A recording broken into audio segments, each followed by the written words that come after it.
ನಮ್ಮ ಭಾಗದಲ್ಲಿ 742 ವಸತಿ ಬೇಕೆಂಬುದಾಗಿ ಶಿಫಾರಸು ಮಾಡಿದ್ದೇನೆ. ಆದರೆ ಒಂದೇ ಒಂದು ವಸತಿ ಬರಲಿಲ್ಲ.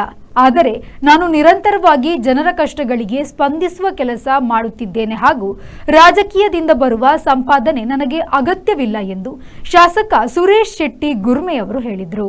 ಅವರು ಕಾಪುವಿನಲ್ಲಿ ಸುದ್ದಿಗೋಷ್ಠಿ ನಡೆಸಿ ಮಾತನಾಡಿದರು. ತಮ್ಮ ಬಗ್ಗೆ ಅಪಪ್ರಚಾರ ಮಾಡುತ್ತಿರುವ ಮಾಜಿ ಸಚಿವರನ್ನ ತರಾಟೆಗೆ ತೆಗೆದುಕೊಂಡು ಇಲ್ಲಸಲ್ಲದ ಆರೋಪಗಳನ್ನು ಕೇಂದ್ರ ಸರ್ಕಾರದ ಮೇಲೆ ಹಾಗೂ ತನ್ನ ಮೇಲೆ ವೈಯಕ್ತಿಕವಾಗಿ ಹೊರಿಸಿರುವ ಅಪವಾದಗಳನ್ನು ತಿರಸ್ಕರಿಸುತ್ತಾ ರಾಜ್ಯ ಸರ್ಕಾರದಿಂದ ಯಾವುದೇ ಅನುದಾನವಿಲ್ಲದೆ ಎಷ್ಟು ಕೆಲಸ ಆಗುತ್ತಿದೆ ಎಂಬುದನ್ನು ಅವರೇ ತಿಳಿಸಬೇಕು ಹಾಗೂ ಅವರದೇ ಆದ ಸರ್ಕಾರದ ಮುಖಂಡರುಗಳು ವೇದಿಕೆಯಲ್ಲಿ ಅಸಮಾಧಾನ ವ್ಯಕ್ತಪಡಿಸಿರುವುದನ್ನು ಅರಿತು ಗ್ಯಾರಂಟಿ ಬೇಕಾ ಅಥವಾ ರಸ್ತೆ ಬೇಕಾ ಎಂಬ ಮಾತಿನ ತಾತ್ಪರ್ಯವನ್ನು ತಿಳಿದುಕೊಂಡು ತಮ್ಮದೇ ಸರ್ಕಾರದ ಬಗ್ಗೆ ಪ್ರತಿಭಟನೆ ಮಾಡಬೇಕಾ ಅಥವಾ ಗ್ಯಾರಂಟಿ ಹೆಸರಿನಲ್ಲಿ ಜನರಿಗೆ ಅಗತ್ಯವಿರುವ ಮೂಲಭೂತ ಸೌಕರ್ಯವನ್ನು ನೀಡುವಲ್ಲಿ ವಿಫಲವಾಗಿರುವ ರಾಜ್ಯ ಸರ್ಕಾರದ ವಿರುದ್ಧ ಹೋರಾಟ ಮಾಡಬೇಕಾ ಎಂಬುದು ನಿಮ್ಮ ವಿವೇಚನೆಗೆ ಬಿಟ್ಟದ್ದು ಎಂದರು. ಹಾಗೆ BR ಪಾಟೀಲ್ ಅಂತವರು ಹಿರಿಯರು ಒಂದು ಕಡೆ ಹೋಮ್ ಮಿನಿಸ್ಟ್ರೇ ಹೇಳ್ತಾ ಇದ್ದಾರೆ, ಅವರ ಆರ್ಥಿಕ ಸಲಹೆಗಾರ ಬಸವರಾಜ ರಾಯರೆಡ್ಡಿಯವರು ನಿಮಗೆ ರಸ್ತೆ ಬೇಕೋ ಗ್ಯಾರಂಟಿ ಬೇಕೋ ಹೇಳಿ ಅಂತೇಳಿ, ರಸ್ತೆ ಕೊಟ್ಟರೆ ಗ್ಯಾರಂಟಿ ಕೊಡುವುದಿಲ್ಲ, ಗ್ಯಾರಂಟಿ ಕೊಟ್ಟರೆ ರಸ್ತೆ ಕೊಡುವುದಿಲ್ಲ ಅಂತೇಳಿ ಓಪನ್ ವೇದಿಕೆಯಲ್ಲಿ ಹೇಳಿದ ನಾವೆಲ್ಲ ನೋಡ್ತಾ ಇದ್ವಿ. ಇದೆಲ್ಲ ಅದಕ್ಕೆ ನಾನು ಹೇಳಿರ್ತಕ್ಕಂಥ ಈ ಸತ್ಯದರ್ಶನ ನಮ್ಮ ಸನ್ಮಾನ್ಯ ಸೋರಕೆ ಅವರಿಗೆ ಗೊತ್ತಾಗಬೇಕಾಗಿದೆ. ಈ ಹಣ ಬರಲಿಲ್ಲ, ನಂದೇ ಒಂದು 100 ಹಸು ಸಾಕೊಂಡಿದ್ದೀನಿ, ಹಾಲಿನ ಏನು ಬೆಂಬಲ ಬೆಲೆ ಅಂತ ಕೊಟ್ಟಿದ್ದಾರೆ ಅದು ಕೊಡದೆ ಒಂದು 7-8 ತಿಂಗಳಾಗ್ತಾ ಬಂತು. ಇದೆ ಹಾಗಾಗಿ ಈ ಸತ್ಯದರ್ಶನ ನಾನು ಇವತ್ತು ಮಾಡಿಸ್ಬೇಕಾಗಿದೆ ಜನರಿಗೆ.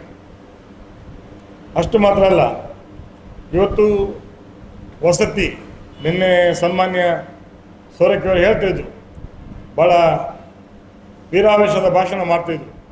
ನಿಮ್ಗೆ ಗೊತ್ತಿರಲಿ, ನಾನೇ ಸ್ವತಃ 742 ವಸತಿ ಬೇಕು ಅಂತೇಳಿ ಶಿಫಾರಸು ಮಾಡಿದ್ದೇನೆ. ಒಂದೇ ಒಂದು ವಸತಿ ಬರಲಿಲ್ಲ. ನಾನು ಸಾಮಾನ್ಯವಾಗಿ ಪ್ರಚಾರದ ಹಿಂದೆ ಹೋಗೋ ಮನುಷ್ಯ ಅಲ್ಲ. ಬೆಳಿಗ್ಗೆ ಎದ್ದರೆ ನಿರಂತರವಾಗಿ ಜನರ ಜೊತೆ ಇರಬೇಕು, ಆದಷ್ಟು ಕೆಲಸ ಮಾಡಿಕೊಡ್ಬೇಕು ಅಂತೇಳಿ.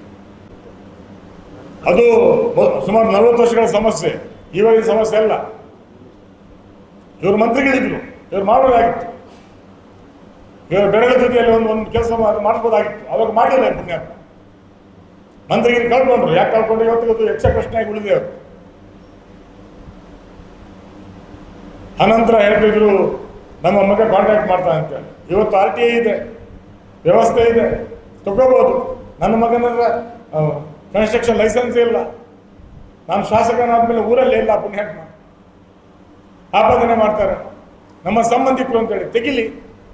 ಈ ಸಂದರ್ಭದಲ್ಲಿ ಕಾಪು ಮಂಡಲ ಅಧ್ಯಕ್ಷ ಜಿತೇಂದ್ರ ಶೆಟ್ಟಿ, ಮಾಜಿ ಶಾಸಕ ಲಾಲಾಜಿ ಆರ್ ಮೆಂಡನ್, ಮಹಿಳಾ ಮೋರ್ಚಾ ರಾಜ್ಯ ಕಾರ್ಯದರ್ಶಿ ಶಿಲ್ಪಾ ಜಿ ಸುವರ್ಣ, ಪುರಸಭೆ ಅಧ್ಯಕ್ಷೆ ಹರಿಣಾಕ್ಷಿ ದೇವಾಡಿಗ, ಉಪಾಧ್ಯಕ್ಷೆ ಸರಿತಾ ಶಿವಾನಂದ್, ಸ್ಥಾಯಿ ಸಮಿತಿ ಅಧ್ಯಕ್ಷ ಅನಿಲ್ ಕುಮಾರ್, ಪಕ್ಷದ ಪ್ರಮುಖರಾದ ಗೀತಾಂಜಲಿ ಸುವರ್ಣ, ಗೋಪಾಲಕೃಷ್ಣರಾವ್, ಶರಣ್ ಕುಮಾರ್ ಮಟ್ಟು, ಸೋನು ಪಾಂಗಳ ಉಪಸ್ಥಿತರಿದ್ದರು. Raviraj, V4 news, Padubidri.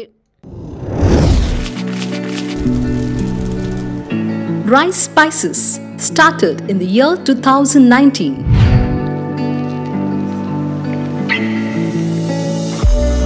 Today we have crossed 45 plus products. All our products are pure and natural without any adulteration. The products have authentic recipes. Process of preparation is also in a traditional way. We supply products to different supermarkets, retail shops, and we take up bulk orders for hotels and caterers.